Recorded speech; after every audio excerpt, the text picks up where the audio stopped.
Eager anticipation for this next event on the track, the Nike women's 100 meters. Their center of picture, and now you see her amongst the 9 women in this race. The 21-year-old Sha'Carri Richardson won the Olympic trials here in June, but the evening after that race, she tested positive for marijuana, which she said she used to help cope with the death of her biological mother. That positive test invalidated her result from the trials, so she could not compete at the Olympics. But her situation generated a lot of sympathy, and the track world has been eagerly awaiting her return to the track today, exactly 9 weeks after that stirring victory on this track in June.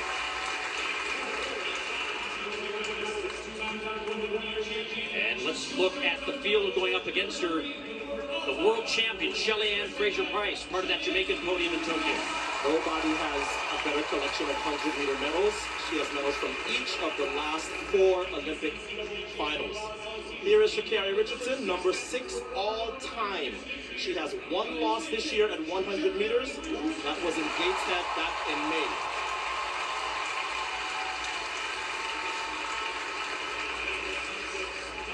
And here's the young lady now.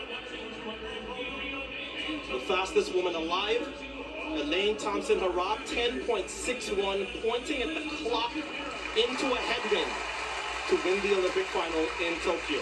She did the double-double, winning 100 and the 200 in successive Olympic Games. And here is a frustrated young lady, Marie-José Talu of the Ivory Coast, 4th in the final in Tokyo. She was also 4th in the Rio Olympic Games. Mujinga Kambunji of Switzerland, she also made the final at both 100 and 200 meters in the Tokyo Olympic Games. And outside in lane 9, that's Brianna Williams, part of the Jamaican quartet that won gold in Tokyo, the 4x100-meter relays, coached by one Otto Bolden.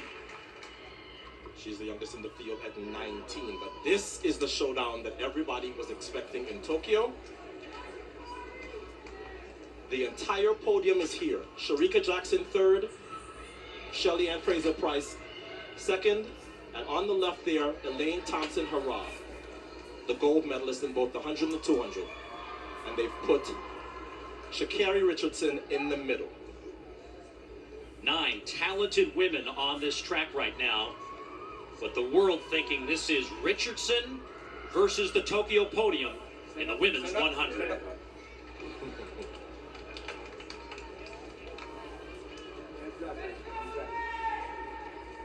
I think Tiana Daniels out in lane 1 trying to cut through the tension here by holding her hand up, and we'll have a restart here. You can feel it in the stadium right now. This is what big races are supposed to feel like. You're supposed to feel nervous no matter where you are in the stadium. Tiana Daniels was the only American to make the Olympic final this year, and she was the only American to make the World Championship final 2 years ago in Doha. There's Javian Almer, who was 2nd at the U.S. trials on this track, but didn't make the final in Tokyo. This crowd is completely hushed.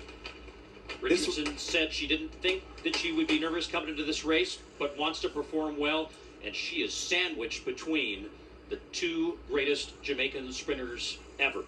And arguably 2 of the best ever. So before this race even starts, 2 10.6s versus all these 10.7s never happened before in history. Women's 100. And a good start for Shelly-Ann Fraser-Pryce. Thompson, Richardson being left behind, and out in front, the Olympic champion does it again. 10.54. That is the 2nd fastest time ever. Only Flojo has run better.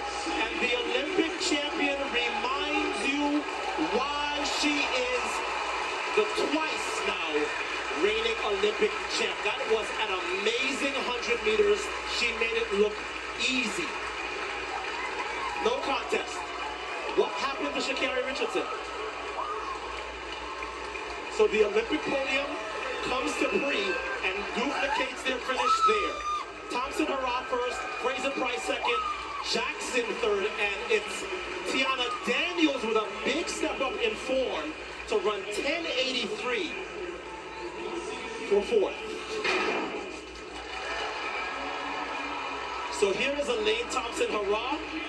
Since she got 3rd At the Jamaican Olympic trials, she has been on a tear. Her coach said she's in the shape of her life, and she has proven it. No contest at the Olympics and no contest here. There is no question who the world's fastest woman is. It's Elaine Thompson of Jamaica. And her countrywoman did a good job as well. 10:73 for Shelly Ann Fraser Price.